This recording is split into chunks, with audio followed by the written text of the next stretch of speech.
Every year, players are drafted earlier than we thought or to unexpected teams. Rookie values could look vastly different on Saturday night compared to this Thursday morning. We discuss landing spots that could shake up rookie drafts on today's episode of Locked On Fantasy Football.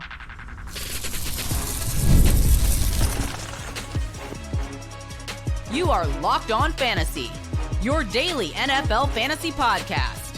Part of the Locked On Podcast Network, your team every day. Hey, welcome into Locked On Fantasy Football. I'm Michelle Magdziuk. I'm joined by my co-host, Vinnie Iyer. Today's episode is brought to you by FanDuel. Right now, new customers can bet just $5 and get $200 $250 in bonus bets if your first bet wins. Head to FanDuel.com to get started. All right, on yesterday's show, we went through a mock draft for the first round of rookie drafts, and that's before we know their landing spots. But we know that the draft can get crazy, right? Players can go much earlier than we thought, much later than we thought, and start to fall, or they can go to unexpected teams. And then all of a sudden, these rookie values change and what we expect from them in fantasy, not only in their rookie season, but throughout their career. So today we're going to go through some scenarios, some questions that could happen during the draft that can completely change some of these rookies' fantasy values. So let's start with my first question for you, Vinny. Which running back needy offense could land a running back in the second or third round that would push that whatever running back they took up, rankings for not only rookie drafts but also in redraft? Yeah, I think two teams stand out. We've talked about them quite a bit. The Seahawks, look, they still need some help in that backfield. I mean, it's just pretty sparse right now without Kenneth Walker III. Everyone thought he was going to come back. He did not. Zach Charbonnet's knee injury is a question mark. The Vikings depth chart is also pretty flimsy here with Aaron Jones and Jordan Mason. That's another team you could look at now. Going outside that with the Broncos, like if they're disappointed with RJ Harvey, go back into the pool. I don't know. But this is not the greatest running back class. And not necessarily lock into Bashal Tutin with the Jaguars job, right? He could get some competition there. I mean, he has a lot to prove, right? I mean, I don't know if they'll suddenly elevate him to a 17-touch type running back, right? So there's an opportunity there. There'll probably be a bit of a competition with the Jaguars. And then looking at some backup spots, right? They're in flux. I think the 49ers are one with Christian McCaffrey getting a little bit older. So those are the type of backs that are going to have some value here, depending on what teams take them. But I'm really looking forward to kind of landing spots of these other backs, right, that are kind of flown under the radar behind Jeremiah Love in the first round. Yeah, definitely the Seahawks. I mean, if the Seahawks go with a running back in either with the 32nd overall pick or in the second round, we're going to get really excited about that player. Even if they were taken in the third, like it's going to be in consideration to be a starter next year. If Zach Charbonnet can't go for the majority of the year, I think the Panthers could be a really interesting spot. Clearly, last year they weren't thrilled with Chuba Hubbard's performance. They were trying to get Rico Dowdle going, right? You already brought up the Jaguars. That would be a huge one because your only competition is Bashal Tutin, who's fine, but you can definitely win out that job. So there are definitely different landing spots here. The Cardinals, I mean, they're linked to Jeremiah Love, right? There's clearly some looking for running backs. Wouldn't it be, I guess, drastically changing our opinion on that running back, but still a good landing spot.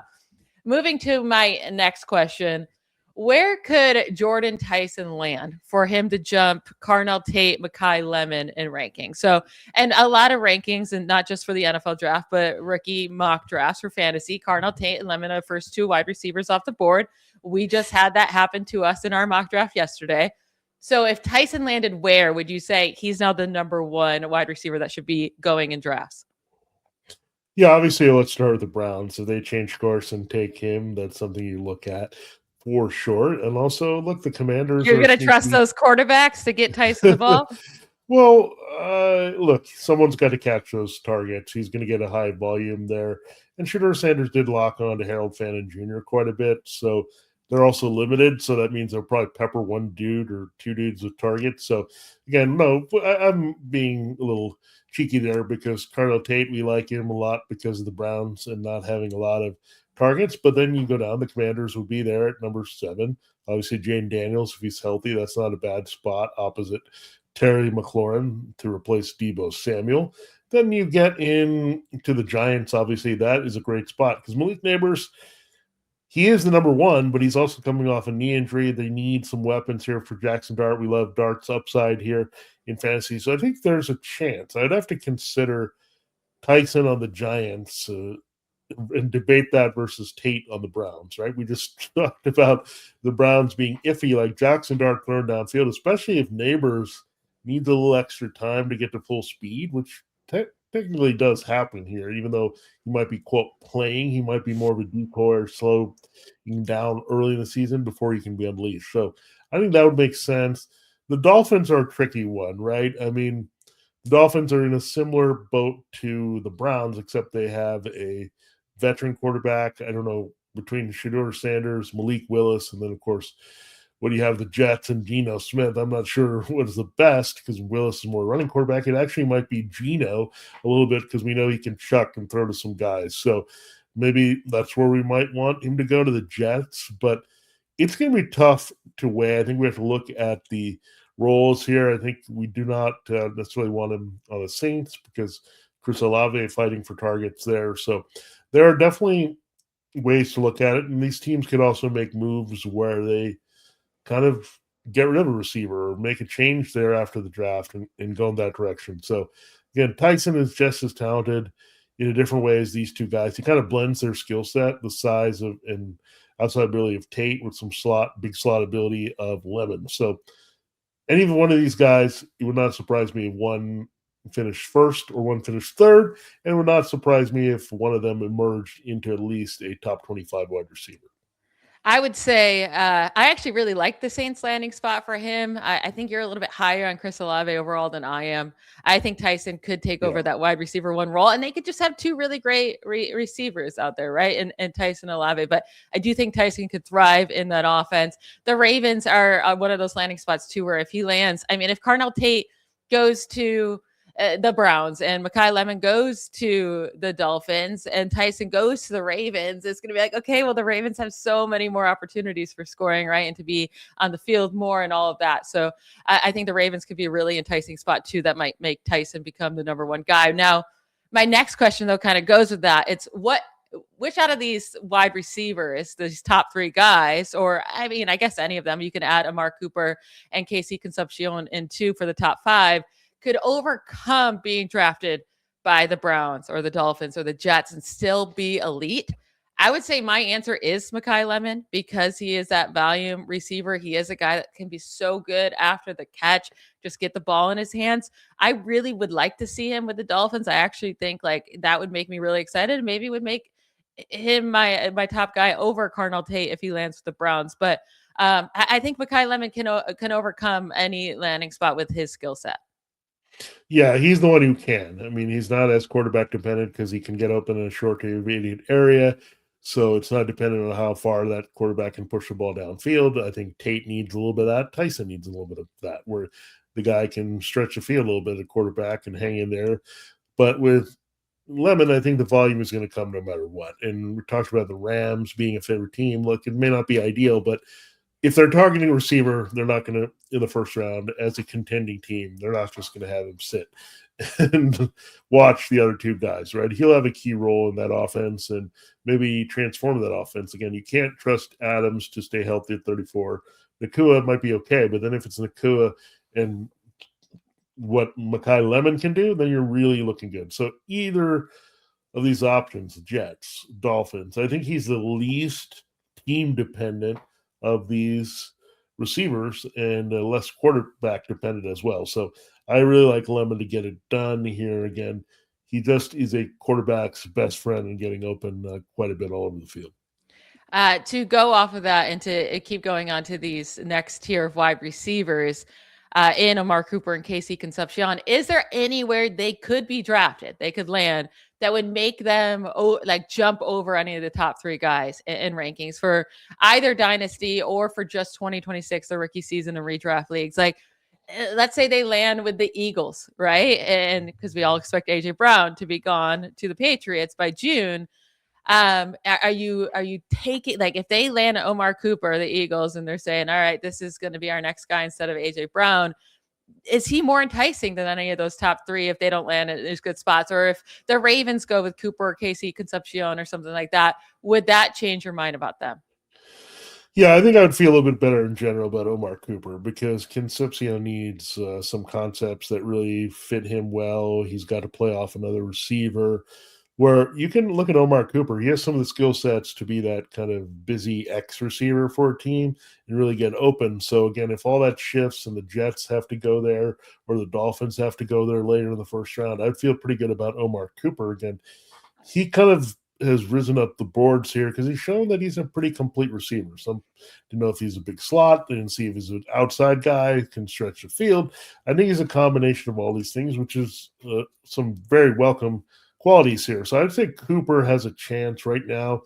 Cooper looking like maybe the Dolphins or Jets as Tate, Lemon, and Tyson may go early. And then right now, surprise team maybe for some with the Panthers, especially because they took a first-round receiver last year and Tedder McMillan. The Panthers might be looking for their complementary guy right away to really help Bryce Young. And McMillan being on the other side would be a good situation. But Concepcion, I think, will need a lot of things to fall into place for him to have immediate value here in 2026.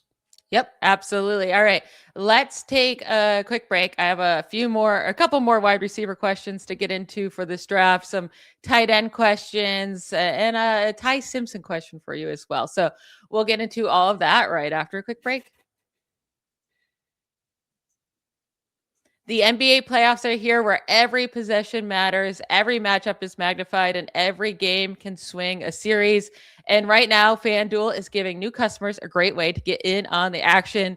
You can bet just $5 and get $250 in bonus bets if your first bet wins. The app makes it easy to follow the action with player stats, trends, and matchups all in one place.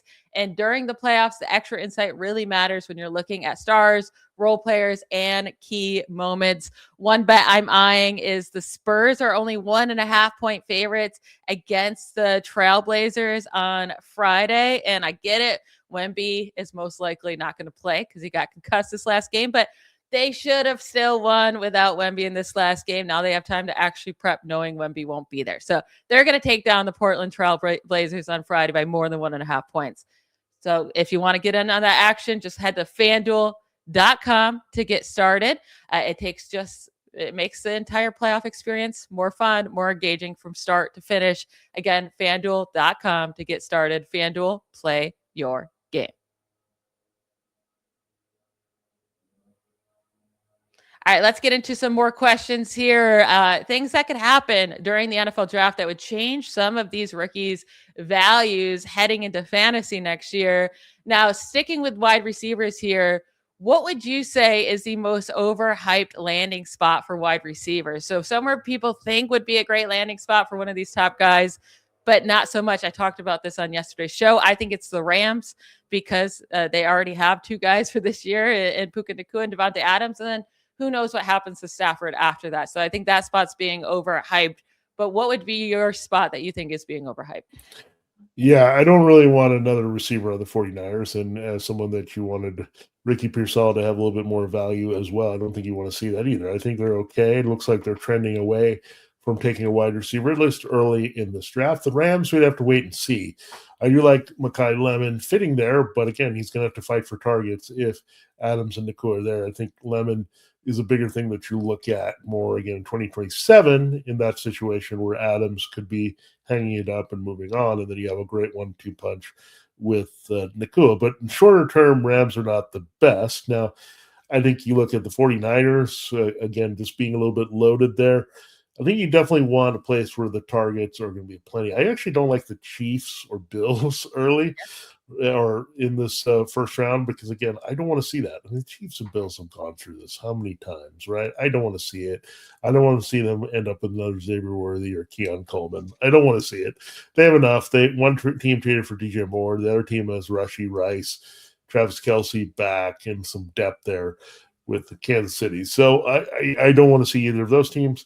Again, quickly going over it, I don't think you want to see an Eagles or Ravens tight end because you still have to wait beyond Dallas Goedert and Mark Andrews. Again, 2027 could be a different story with those guys getting older.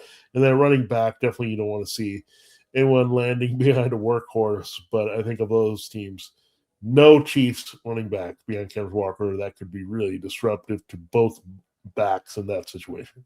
Yeah, definitely. I was going to get to that running back one. If the Chiefs go Jeremiah Love, which Daniel Jeremiah had him going to the Chiefs in his latest mock draft, like that would be so disappointing. Not only it would just kill two running back fantasies value, where maybe one of them can still be great or maybe both, but it's just like you do not know what would happen. So that would be dreadful because it would destroy Jeremiah Love. It would destroy Kenneth Walker. And that's just not what we want for fantasy. So I'm so with you there. And then with tight end, so much of it does come down to opportunity. So yeah, you don't want them landing in a spot where there's just like a really solid veteran in front of them. It's just going to take time to get going. Who knows what would have happened to Colson Loveland last year if he didn't get to shine because Cole Kmet got injured and then they saw what he could do and then he got to stay on the field even when Kmet came back. But you don't know if he would have got that opportunity if Kmet didn't have to miss a little bit of time there.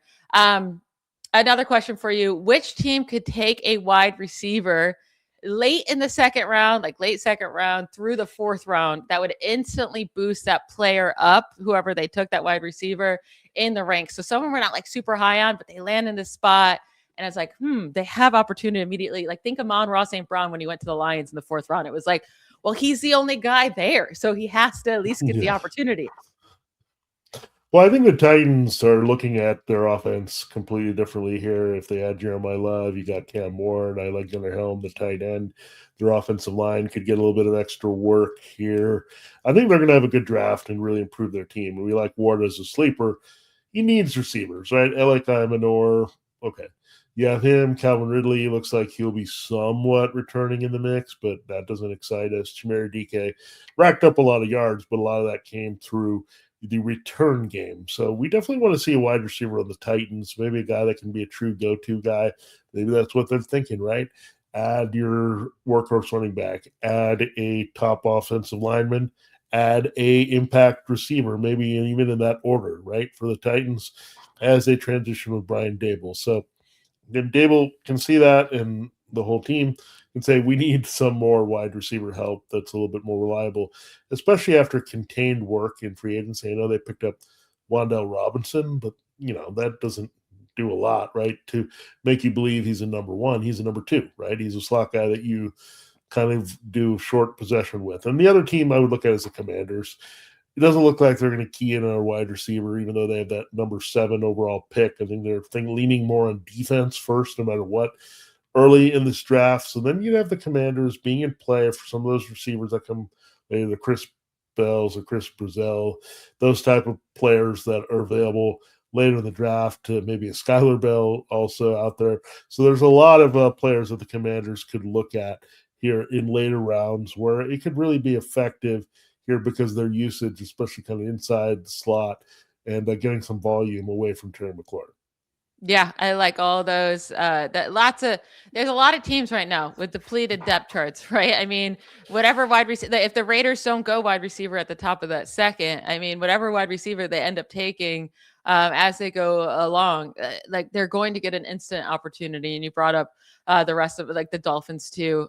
Even if they go wide receiver in the first round, they could still keep going wide receiver in the middle rounds too. And they're going to get the opportunity to compete to be a starter right away. It doesn't mean they're going to win the job, but they're going to have the opportunity. And a lot of guys selected in third, fourth round, it's just too crowded to whatever team they go to really, truly have that opportunity right off the gate.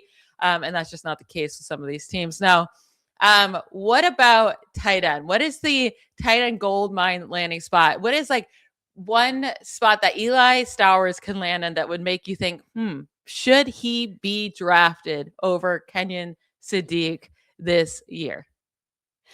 Yeah, I want to see him go to a team that really covets him. I don't want to see him go to the Bears and be a potential replacement for Cole Kmet. That would be disastrous here for Eli Stowers. I think you've mentioned the Jaguars a few times. Brendan Strange are not totally hooked on him, but I don't know if that'll be a priority. The Broncos definitely need a tight end. They're tired of this stuff. I hope it's not Greg Dulcich part 2 with Eli Stowers, but right now they're trying to figure that out. Evan Ingram has faded pretty quickly here at tight end from coming over from the Jaguars. Adam Troutman's their other option. So the Broncos definitely could accelerate him into a pretty important role at tight end. And then maybe don't forget about maybe the Dolphins. I mean, they were trotting out Darren Waller last year, so they could go in a little different direction, right, and get Stowers from the middle of the field in that offense. And we know that their coaching staff is from the Packers, so maybe looking at someone being a Tucker Kraft type athlete to really have an impact there. So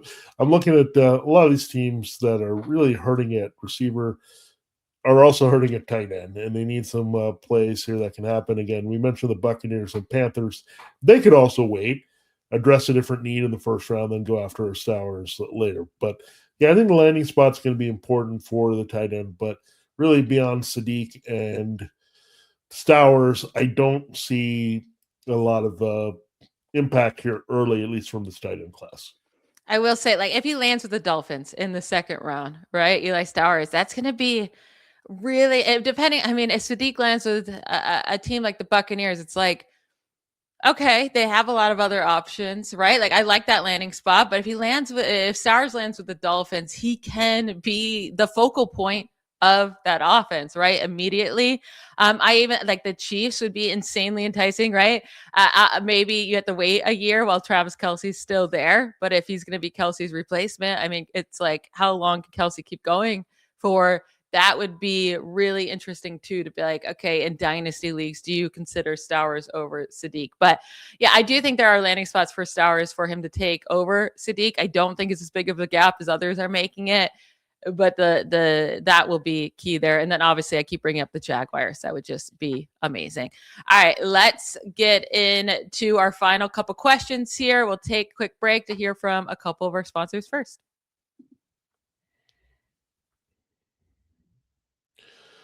All right, this episode, Locked On Fantasy Football, is brought to you by a new sponsor. It is Kalshi. The NFL Draft is this week, and every pick is a tradable moment on Kalshi. Really, the NFL Draft is here. Will David Bailey or Arvell Reese be the number 2 pick? That's the big decision the Jets have. It's 50-50, meaning you'll double your money if one of them wins. Again, another landing spot would be Jeremiah Love. Where is he going to go? You can look at that action as well. In Kalshi, you're trading against peers in a live market, meaning there's no house. And as the probability changes, you can buy in and out of your position, trade the draft pick, the game, and more on Kalshi. For a limited time, download the Kalshi app and use the promo code LOCKEDON to get $10 when you trade $10. Kalshi, that's Kalshi, Kalshi, trade on anything. This episode of Locked On Fantasy Football is also brought to you by Rugiet. The NFL Draft is here, and when preparation meets opportunity, every decision matters. It's all about being ready when your moment comes. That same mindset applies off the field, too. That's where Rugiet comes in. Rugiet offers treatments designed to help you feel ready and confident when it matters most. Their top option, Rugiet Ready, is a mint that dissolves under your tongue with clinically proven ingredients. It works quickly, often in about 15 minutes, and can last up to 36 hours. They also offer Go Long, designed to help with both performance and control. It's all about showing up at your best whenever your moment is. Head to Rugiet.com/LockedOnNFL to get 15% off your ED treatment. That's Rugiet.com, Rugiet, Rugiet.com/LockedOnNFL for 15% off. Rugiet, performance medicine for men.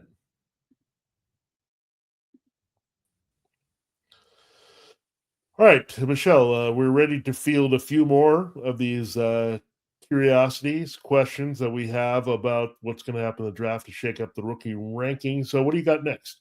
Yeah, I'm going to ask about Ty Simpson. Is there a landing spot for him? And he would still have to go in the first round, I think, for us to have hope that he can shoot out the gates right away. But is there hope for him to be a top 12 fantasy quarterback in his rookie season, or let's say second season if you're playing a dynasty, in any of the first 2 seasons, that Ty Simpson could land on, that you would feel really good about him actually being able to make it in the NFL? All right, this is a tough one because right now the rumor is the Cardinals, because they're getting tired of Jacoby Brissett asking for more money. Now, the Jets did go after Geno Smith, so they got somebody.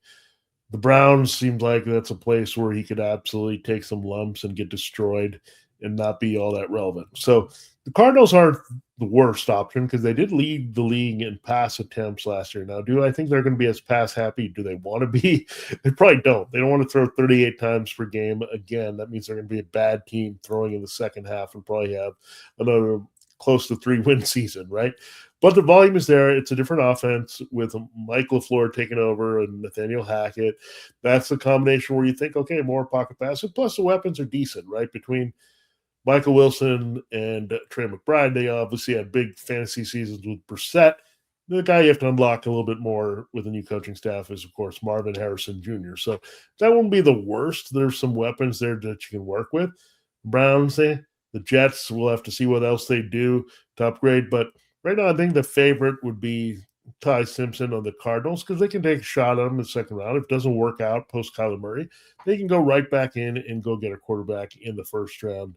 Next year just is not an expensive proposition here. But first round, that's tricky, right? I don't see a lot of teams that would go after him. There's some rumor he would go to the Rams. Then he would absolutely have no value. We're going to be waiting until he gets the starting job, if that happens with Matthew Stafford at some point. So that's also a rumor here, but there's really not a lot. I would say the Cardinals maybe, but more as a streaming matchup-based option. That's it here as a rookie, and maybe that's it, period, if they go into the draft and get another quarterback. Yeah, I mean, the Cardinals are definitely a good spot for him to instantly start, and they have the weapons, right? So he could thrive, and they're going to have to throw a ton because their defense is still going to be bad. So I get that. I think the Steelers, we have to get out of the mindset of it being a Mike Tomlin team, right? It's no longer Mike Tomlin. It's now Mike McCarthy. Mike McCarthy likes his offense, right? He likes a high-paced passing offense, and he could get things going with Ty Simpson possibly. They still don't have an answer from Aaron Rodgers somehow. They're going into this draft. As a Steelers fan, I don't want them to go the Ty Simpson route. It feels very much like a reaching for a Kenny Pickett just because you need a quarterback. But with the weapons, with DK Metcalf and Michael Pittman Jr. and, with Mike McCarthy as your head coach, I do think that he could pan out there. I mean, everything would have to go his way, right? He would have to look like he did the first half of himself in Alabama instead of his second half of himself. But still, I do think the Cardinals and Steelers are pretty much the two landing spots where you'd be like, okay, he has a shot here to be fantasy relevant quarterback in his rookie season. Now, one more question for you, Vinny, to end today's show, to end all of our NFL draft prep, because the draft is tonight. Who is the one rookie who will rise the most in ranks after the draft? Give me your final prediction. Yeah, I'm going to go with Denzel Boston only because of the landing spot. And there's a lot of receivers who are going to go the first round. Concepcion, Cooper, they need some things to break in their favor to be really valuable here. But we've seen a lot of second-round receivers step up and be very good fantasy assets. And Denzel Boston, look, you can question a little bit of speed. There's some consistency issues there as well. But again, the Raiders would make him a target. It's all those teams that would fill in next, right? The Eagles may not necessarily jump on that wide receiver in the first round if they're going to move A.J. Brown because, look, they have needs. They got to go get a safety. They might be looking at either Dylan Thurman or Manuel Warren out of Toledo. So they could look at either of those guys, right? Or they need an offensive lineman kind of to think about the future beyond Lane Johnson. So I don't think Eagles are going to force themselves. We got to jump on these wide receivers. They might not even have the opportunity, right? If those five guys are gone, then you get a second round. Teams reevaluate. What are we going to do here? Then you have some teams that are interested, right? Second round receivers, there's less pressure. They might be put in a good situation. Boston would be a decent guy to pair here over Dontavian Wicks or somebody else for the Eagles with Devonta Smith. Again, the Raiders, he would obviously get in that big three mix, so to speak. It will be him and Beck trying to fight for the targets behind Bowers. So there are some things that you look at. But again, sometimes that one guy that slips behind that group of receivers is the guy that's more effective because he ends up in a pretty good landing spot. I like it. I'm going to go with a running back because this running back class is feeling very shallow, right? It's not a great class. So I think there's going to be some running backs that go earlier than we thought they would. I'm going to go with two guys, Emmett Johnson and Nicholas Singleton, backup for Penn State there, split the backfield. But both of these guys are electric. Nicholas Singleton is insanely explosive and fast. It's outrageous. But both of these guys are extremely athletic, have great bursts, have a great explosiveness. They're not a well-rounded running back overall in terms of they're going to get you those 3 yards, 4 yards at first down whenever you need it, but they can break off a big run.